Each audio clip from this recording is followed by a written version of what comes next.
welcome to the Wise Take DFS podcast. I am your host, CK013.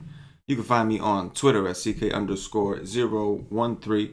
And I am joined once again by one of Wise Take's finest DFS analysts, Mr. CashinDFS. You can find him on Twitter at CashinDFS. Cash just got done watching my New York Jets with rookie quarterback, rookie sensation, Sam Darnold, just ball out with their balls out against the Detroit Lions in Detroit. Tell me what you're thinking of my Jets, man, because I am rolling right now. Wet spot and all. Rolling. You know what I'm saying? I was impressed by the front seven of that defense, for sure. And I was impressed by the kid. He was impressive. And I'm glad to have a Nunwa back in NFL because I love that little muscle mother. Love that guy. Yeah, man. You look great. But yeah, no, it's hilarious that the first pass was returned for a touchdown in his career. And then he came back, didn't let it phase him. Like, okay, I got this. He balled. it was wonderful to watch. It was like a crazy when Darnold threw the pick six on his first throw, which was a horrible. I was just a pure you can't get any more rookie than that. That was the most rookie mistake. Running that was like across his body, welcome across to the field. NFL. Yeah, that was just like the worst decision ever. And then I'm just like, okay, great start. Paulie texts me right away. And Paulie's like, hey, Brett Favre's first pass was a pick six or something like that, an interception. And I was like, all right. And then sure enough, man, obviously it's a little early to compare him to Brett Favre, but like what I saw, man, like that kid's got an arm, man. He threw some right. There's some things he's got to work on. He did hold on to the ball a little bit too long. Luckily for him, the offensive line did a good job protecting him. But even that play to Robbie Anderson, he held on to the ball a little too long. Anderson was open for quite a while, and then he underthrew him. He just that's it. That was a great catch. Yeah, it was. That was a great catch, not a great throw. Yes, but all in all, man, I'm hyped, man. I'm a Met fan, a Jet fan, and a Knicks fan. So to see something like that, the Jets could lose. Obviously, if the Jets lose the rest of the game, I'm gonna be pissed. But if that one night, just to have that domination.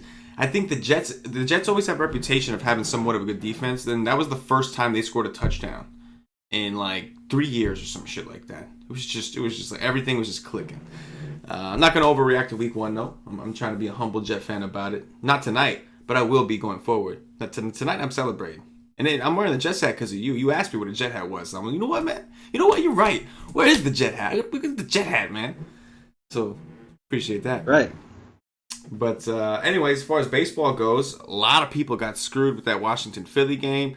It sounds like it wasn't a weather issue. It was more so the Phillies did not put the tarp down. And so the field just got drenched because it's been raining for 2 days straight. And they just couldn't get it clean. It just couldn't happen. Just a disaster on the Phillies' part. What kind of major league, professional organization does not put a tarp down? I don't know. When it's been raining like crazy everywhere? Yes. It's just been nothing but rain. I don't know. Wild. But anyway, we got ourselves a new slate to break down. And this one's kind of interesting, right? So let me pull up the old DraftKings screen here.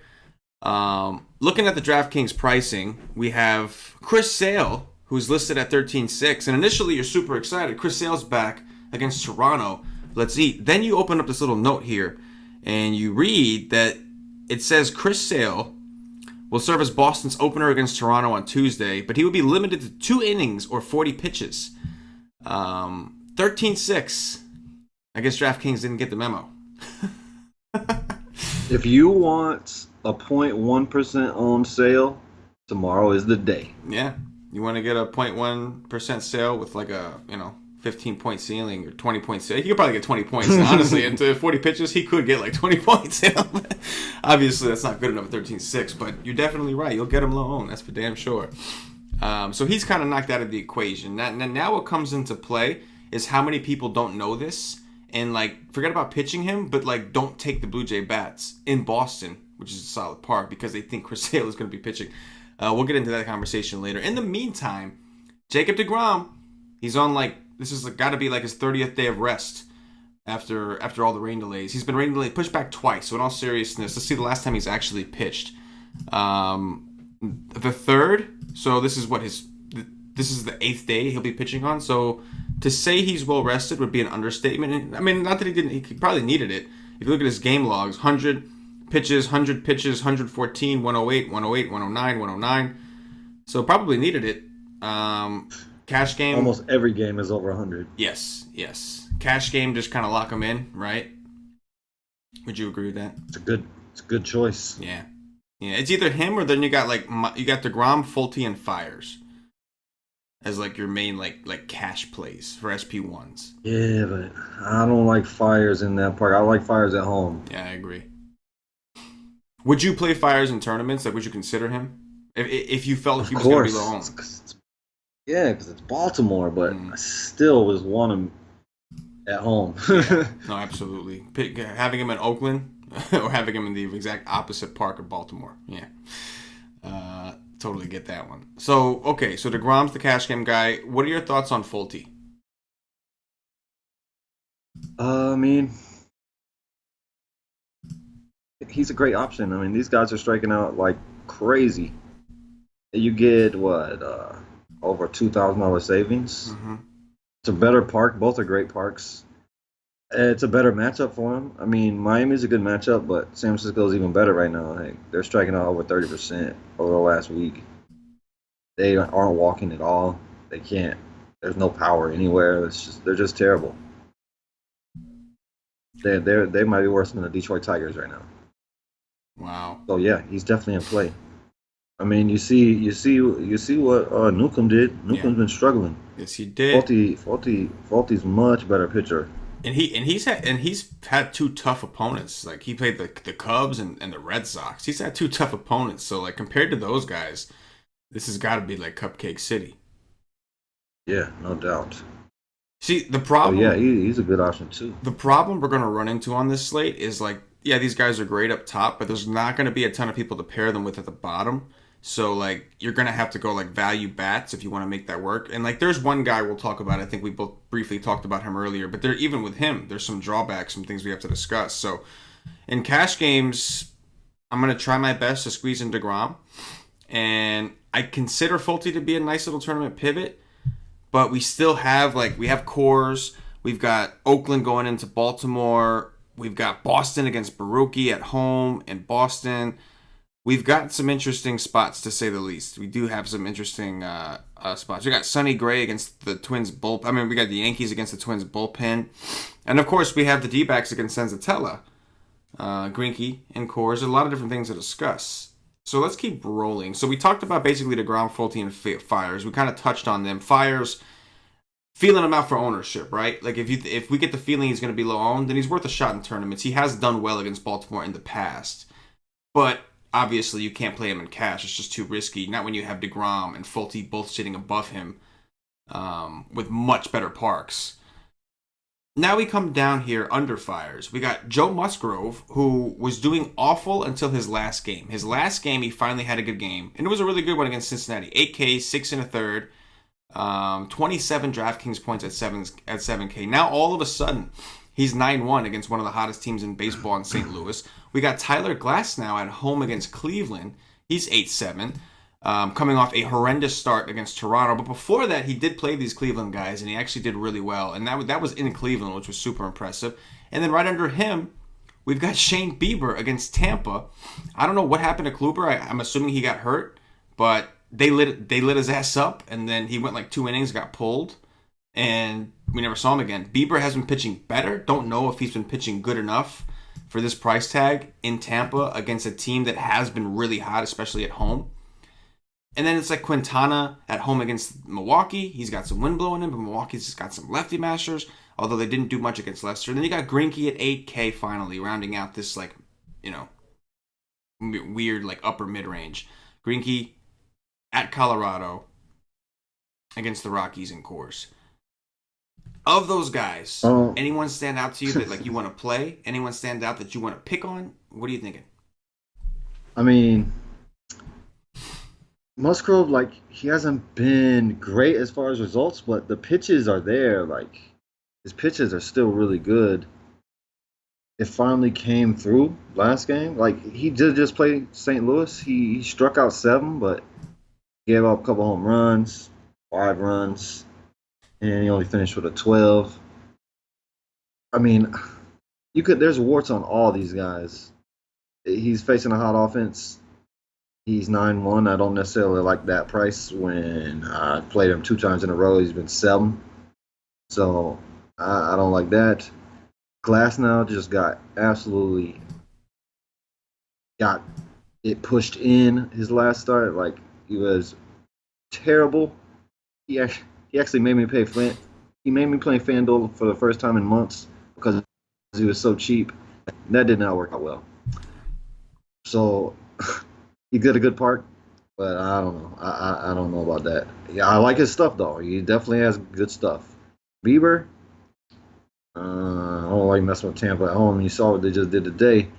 Gets pounded by lefties. Quintana, that's a big hell no. I never even think about that. And Greinke, I got to go look. I can't remember if he's good in cores or not. But I doubt I'm going to throw Greinke. I mean, this guy, he screws me every time I want to go with him. It's rough. Like it really is. Once you get by Degrom and Fulte, and then maybe fires in tournaments, it's not pretty. One thing I'll say about Glass now, I know he did get his ish pushed in, and we'll just say that against Toronto, but he did play really well against Cleveland. He put up a 23 against Cleveland in Cleveland. He went 7 innings, and he only threw 79 pitches. Like imagine, like I mean, the guy has nasty stuff. Oh, just so nasty. Like he's if people stay away from him because of what Cleveland just did today or whatever the case is, I could take a shot in tournaments. I don't love the 8-7 price tag, but imagine like the 2 starts before that Cleveland game, they let him throw in the 90s. Imagine if he would have been able to throw 90 pitches that game. He probably could have won a complete game. If they would have gave him like another 20 pitches or even 15 pitches, he could have gone a complete game. And this time he's going to be home in a much better ballpark indoors. So there's some things to think about there. However, one thing we always point out, it's never really good when a guy sees a team too often. And like this is like, he just saw them 2 starts ago. So that's definitely concerning. I'm with you. As far as the other guys, I'm Musgrove at 9-1. It just seems too expensive, and I don't know. It's just buy low, sell high. His is way high. He did one thing. That's as if we saw like the Jets defense ball out today, and then there's 6K tomorrow. Or there's 6K next week. It's like, you know what I'm saying? Like, it's like he had one good game. He's been struggling, and like even Trevor Williams, like he started off strong today, and then eventually the Cardinals got to him and did what the Cardinals do. So just 9-1 to pay for him just seems outrageous. I would believe he's going to be low owned.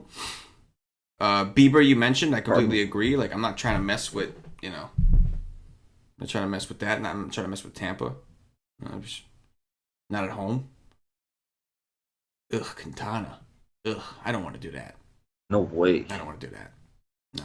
Greinke is like the next viable guy. Like after you get past the question mark of Fires and the question mark of Glass now, Greinke's the next viable guy.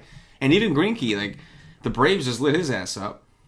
Right? 2 home runs, 4 earned runs. Like he hasn't looked great. He had one good start against Seattle, but in between there, he was mediocre against the Padres, had a bad game against Texas, but that was in Arlington.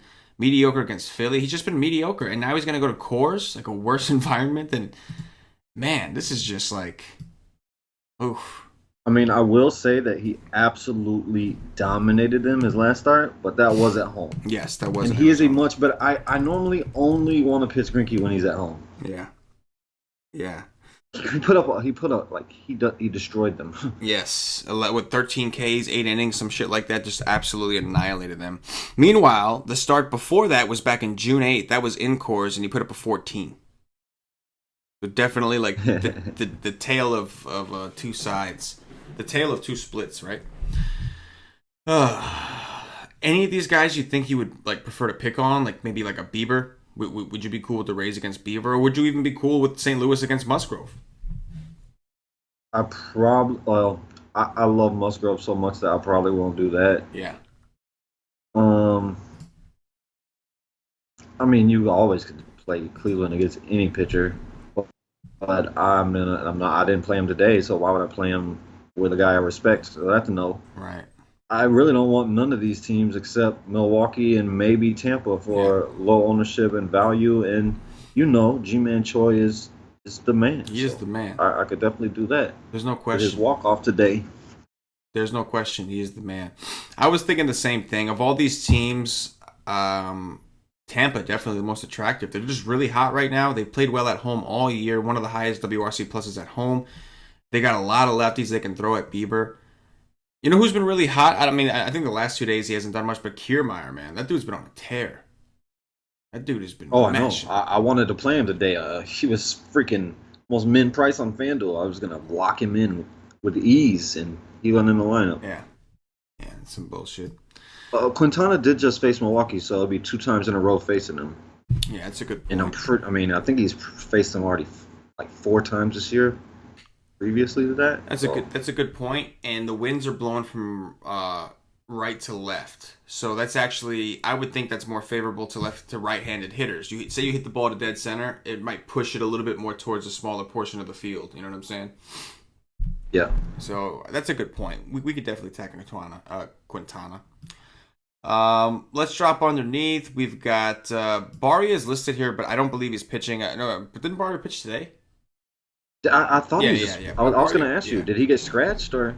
No, he did pitch today. So I think this is just whack. I think DraftKings just didn't update it because the Angels didn't release a pitcher. The Angels don't have a pitcher right now. They haven't released it yet. We'll keep moving.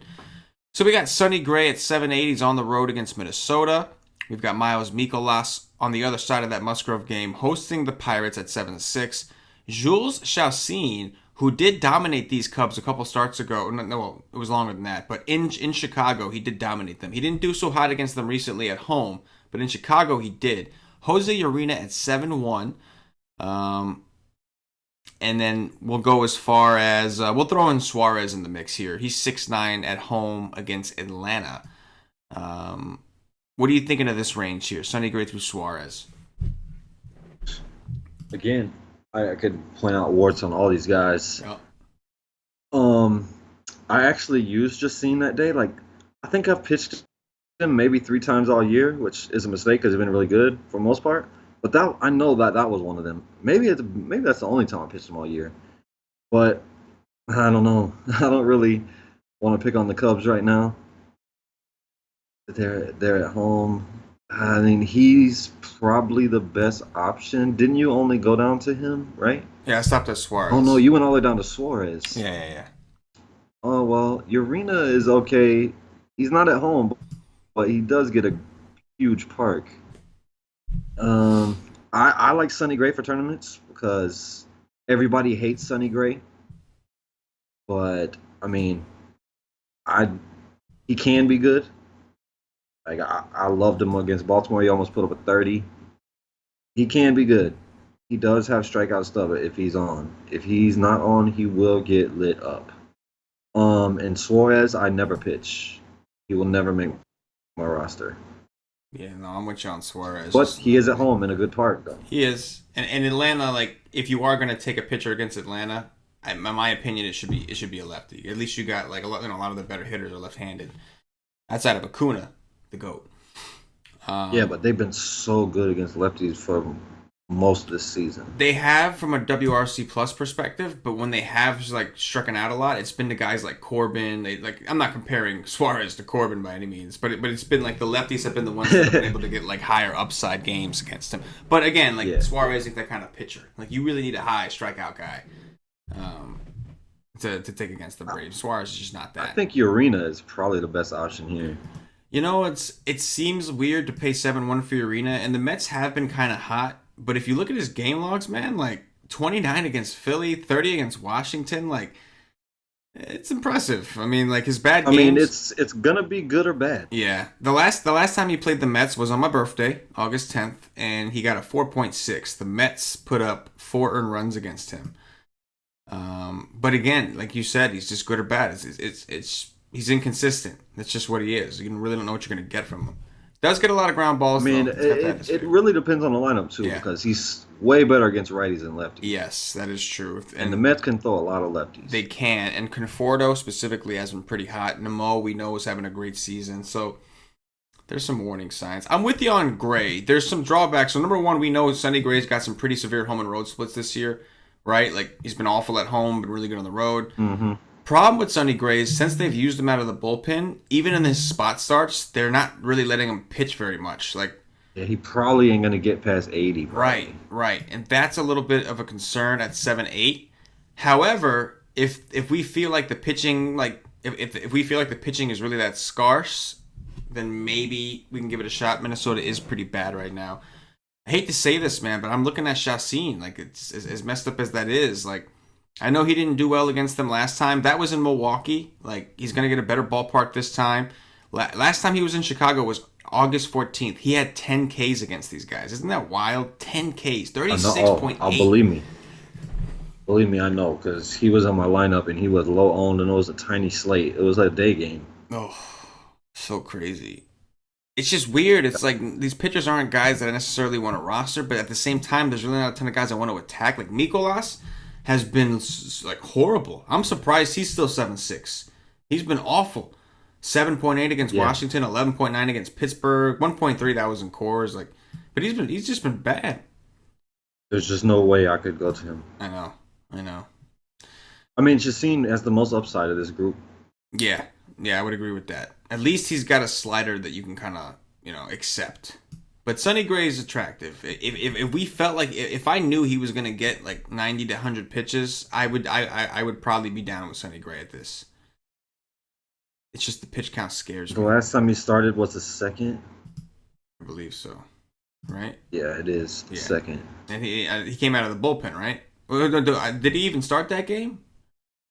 I'm not sure. He threw 4 innings. I don't know. I don't think he started. I think the only game he started. I think that was the game Lance Lynn got rocked, and then they brought Sonny Gray in, and he did damage. I mean, I can't remember. It was Baltimore. I can't remember him starting since Baltimore. Yep, yeah. That was the last time he started, and he went 79 pitches, and he was balling that day. So if they didn't let him go more than 79 when he was balling against a bad team, like I just don't, I just don't know.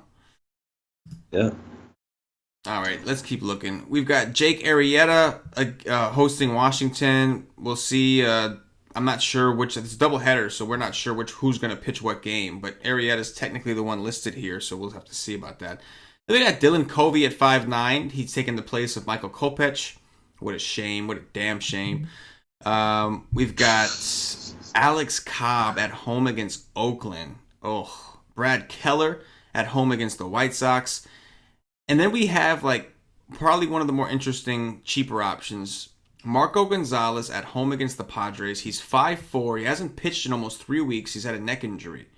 After that, you got Brian Mitchell. You got Eric Fede against the Phillies. Senzatella and Coors. A bullpen game from Texas with Sampson. You got Baruki in Boston. Going up against Boston. And then it says Trevor May, but I'm pretty sure it's going to be Tyler Duffy. Either way, it's a bullpen game for Minnesota. What do you do from here, man? Like, you're looking for a guy at this point, even in cash. Like, you want to pitch to Degrom. Who the hell are you pairing him with? 13-5. Like, who are you pairing him with? All of this is just ugliness. I think if Jake Arrieta doesn't pitch the first game and he pitches the second game, he's gonna be popular at 6-7. Mm-hmm. Like, he's too cheap. Yeah. Like, he doesn't have the upside, I don't think, but he did look good his last game. Like I said yesterday, I'm not going to fall into that trap. Dylan Covey is absolutely horrendous. He's not going to give up home runs, but he might get, if they just let him pitch, he might give up 15 singles, and they will just keep turning it over, but he'll get pulled, but he will not give up home runs in this park. I mean, if Kansas City hit a home run off Covey, I'd be absolutely shocked.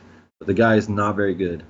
Alex Cobb, he's got a horrible matchup, but I really like what I've been seeing out of Alex Cobb. All he got to do is just not throw that fastball ever, and he'll be all right, because his other pitches are pretty good. Keller is probably the best option here. Like, he can strike guys out. It is the White Sox, so you could play the offense or pitch him. He can be good. Great park. He's probably the best option. Gonzalez, you got to know. They should say pitches, like what's his pitch limit is. So if it's high enough for you, he's definitely a good option at the price if he's going to get, especially the 90 pitches. But the Padres been hot. and all the rest of them are ugly. The only one I would think about is Fetty because he looked pretty good his last game. He was giving up some hard contact, but the pitches look good. He can strike guys out. I think he struck out 7 that game. He did K7. Yeah, he did. This is just it's really ugly. This whole entire slate is ugly. Like once you get pretty much past the top 2 guys, Fires is good, but in Baltimore, once you get past Fires, there's a bunch of ugliness. If Barria was pitching, I would absolutely love him. Yeah. But he's not. That's how jacked up this slate is. No, seriously. So Miguel Gonzalez seems like an okay play, like for cash. It's the Padres. Maybe he'd be popular. But again, he's coming off a neck injury. Hasn't pitched in almost 3 weeks. He threw a bullpen session earlier in the week, and he threw like 25 pitches. So that's not a good sign of somebody who's going to come out here and throw a bunch. Like, we got to watch for that. We know they've been weird, like with Paxton at times, things like that. So we're going to have to like keep an eye on that. But 5-4 seems attractive. Other than that, I'm with you. It's like Jake Arrieta is somebody you have to consider, and it may rain again in Philly. We may lose him if he's pitching in the first game. And then other than that, it's like Brad Keller. Like that's the guy you're looking at 5-7 here against the White Sox. At least he's shown some sort of consistency, putting up double-digit performances in his last, 1, 2, 3, 4, 5, 6 starts. That's pretty good, right? You got the White Sox. White Sox have been hitting the ball a little better. But yeah, I guess Brad Keller would be like their main standout guy. So like in a cash game of these guys, Jacob Degrom and who? Like Keller? It's got to be Keller. It's got to be Keller. There's no other choice, yeah. And you're looking unless you go to Arrieta, but I don't think Arrieta's going to be pitching. I think he's going to pitch him today. And like even if you go to Arrieta, like even with DeGrom and Keller, you're still at 38.5. So you're still going to have to be selective somewhat with some of these bats. You're still going to need some value plays to jam in there. So it's going to be a tough. How much did you say? You're at 3,500 a player. 38.5. So it's not terrible. But you can see if you go up to Arrieta, it's another like $1,000, right? Yeah. So it's like it's not easy. Whew. Man. If you drop down to Faulty from DeGrom, and how much you got a player? Let's see. We go to Faulty 4 and Keller 41.37. That's a little better. Definitely a little better. But I would really want DeGrom. I mean, at that point, you just gotta hope that Faulty matches DeGrom or gets close. Yeah. Like DeGrom does mediocre, so I'd probably still try to jam into the DeGrominator, but I'm a little bit of a homer. I'm feeling good about my Jets. I'm a Met fan, so. Although the neutralizer could be the weather. I love DeGrom so much. The neutralizer could be the weather, right? Like if they have bad weather, like you might not want to risk it. Then Fulty's the easy option because like then you don't have to worry about it in cash. People won't go to DeGrom anyway if there's bad weather. I think, especially after today when so many people got burned by the Phillies.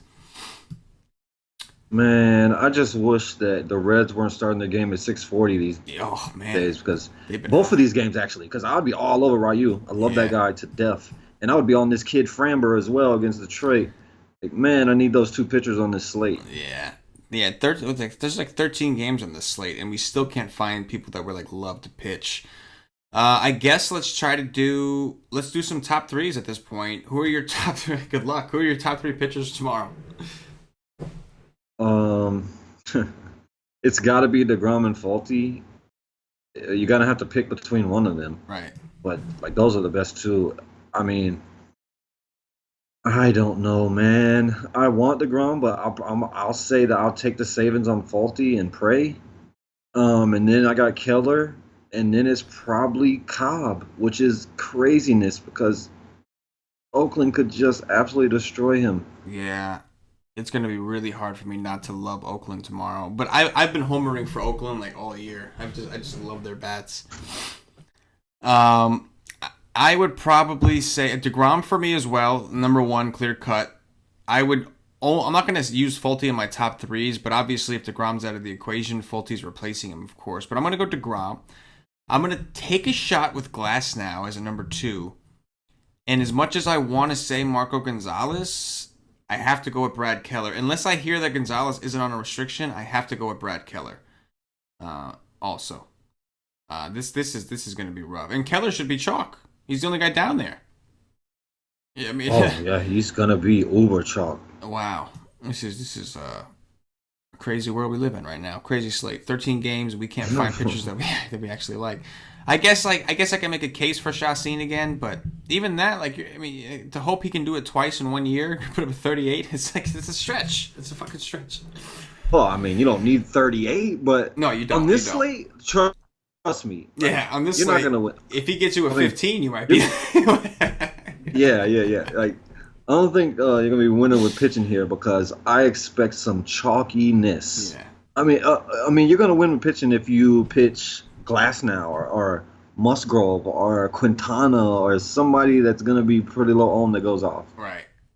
What about what This about? is a better tournament day in my opinion. When I have no pitchers to choose from, like I would rather go to tournaments. Yeah, no, absolutely. You're right because you can get different. You can get a little crazy in tournaments, and just hope that not even that your guys smash. Just hope your guys do okay, and the other guys all suck. It's just like you know what I mean. Like, you'd be okay with that.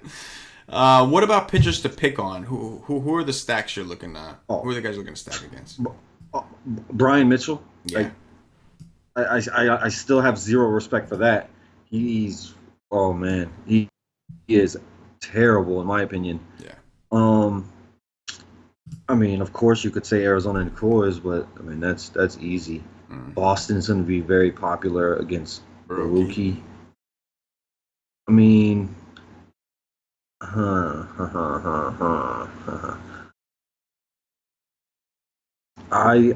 oh my god, I like the A's. Yeah. I like Kansas City because they've been playing pretty well, and Dylan Covey is just I think he's terrible. It's just not a lot here. I expect Arizona and Boston to be pretty popular tomorrow. I don't think the Rockies will be as popular because it's Greinke. And that's the funny thing. It's like for these guys to be popular, that means people aren't pitching Degrom. You know Exactly. Like the two offenses, because like Cleveland, they're in Tampa, so you know what I mean? Like, yeah. Yeah, man. This slate is weird. It is. This slate is really weird for 13 games. It is. There's like for so many options, there's no options. I'm gonna go with I'm gonna ride the Tampa train. They've been doing good. I'm not totally a believer on Beiber just yet. I think he will be good, but he does have a problem with lefties. And the Rays are just so hot. The A's, I gotta go with the A's. I don't love picking on Cobb because he's got a tendency to just do the troll thing. You've noticed the way he's been pitching and the pitch types have been a little bit different. But I gotta go with the A's with his massive park boost. And then after that, I'd probably go. I guess from here I'd go a little more chalky and have to say the Red Sox against Baruki. I mean, like as a third stack, I'd have to go with them. Like the thing is, like Arizona, we know they typically play well in cores. They didn't today because they played Herman the Goat. But Senzatella is like he's got amazing ground ball rates, but that might not be good enough the way that Arizona normally plays in Colorado. So they're going to be a tough team to avoid. They should be very popular. I would think the D-backs are very popular tomorrow. Yeah, I don't think Senzatella is great. Agreed. But he could limit it. Agreed. We're going to do the Dong Watch in just a second. After I remind everybody, if you haven't already checked us out at wisetakeCom, get your ass over there. Go see what's going on. Join the Wise Take DFS community. We are a content provider. Provide you with articles, live streams, expert poll. We got projections. We have all kinds of shit going on. But we are community first, and we mean that. And the best way to be a part of our community, to be a true member of our community, is to get access to our Slack chat. Just opened up the NHL Slack chat today. Our boy BrewMedic47 just put out his first article of the NHL season, and it's just simply an intro to DFS article. It's free on the website, so even if you're not a subscriber, you can go check it out, give it a read. It's a pretty good article. Get you excited for some NHL. We'll be bringing that to the Wise Take Nation, but get yourself access to the Slack chat. If you want just the content to try us out, $2.50. That's it. You get all MLB content for a day. So come rock with us, win a little bit of money, see what it's all about. But you're going to want to come back and be a part of this Slack chat because that's where the shit goes. That's where the magic happens. Guys root for each other. Guys root against each other. Everybody just has fun. Again, we are a DFS community first. And to get access to the Slack chat, you have to have a monthly plan or higher. Monthly plan or higher. You got to make the commitment. But again, you can try us out. $2.50, get a day pass. Like what you see? You're going to sign up for the monthly or higher anyway. And you're going to be up in the Slack chat with us. Dong Watch. Picking home runs. Who's going deep tomorrow, Cash? Nobody. It's going to be the first day all year that not one person hits a home run. Oh my God! Look at it. It's 59 degrees in Seattle. Yeah, the weather's. I'm gonna say, my man, Ohtani. Oh, Ohtani. That's just an easy pick. Against the bullpen, the Ranger bullpen. The Angels are, the Angels are in a really good spot. Neither of us mentioned them as a stack, I forgot all about them. They're probably my number one stack. They're in a. It's funny when you pull up DraftKings and you pull up his game logs. His points are showing up as zeros because they have him as a pitcher. It's my favorite thing in the world. Yeah. Because that contributes to him being 2% every day. Yeah, guys are like, oh, he sucks. People look like, oh man, this guy's getting a zero every day. Yeah, why he's hitting me home runs every day? Yeah, exactly. I will go with let me see here. I'm gonna go with an easy one to start off, and I'm gonna go with no, you know what? I'll go with Steve Pearce. I'm assuming Pearce is gonna play because it's a lefty. I'll go with some Steve Pearce. I'm going to stay away from Coors because that's just too easy on this slate. I'm going to say G-Man Choi, after the walk-off, hits him another one against Beiber, who gives up biggest hard contact in the lefties in the damn league, I think. For some reason, I knew you were going to go there. I just knew it. I looked right. I happened to scroll across him, and I'm like, Cass is going to say Choi. And bam, right on cue. That's your boy right there. That is. I fell in love. He's one of my love child. Like, the first time I ever saw him swing a bat, I was in love. There's a handful of guys that's like that. Yeah. Ohtani is one of them as well. Yeah. No, I hear you. Let's get some Matty Olson on there. Go with some Matt Olson against Cobb.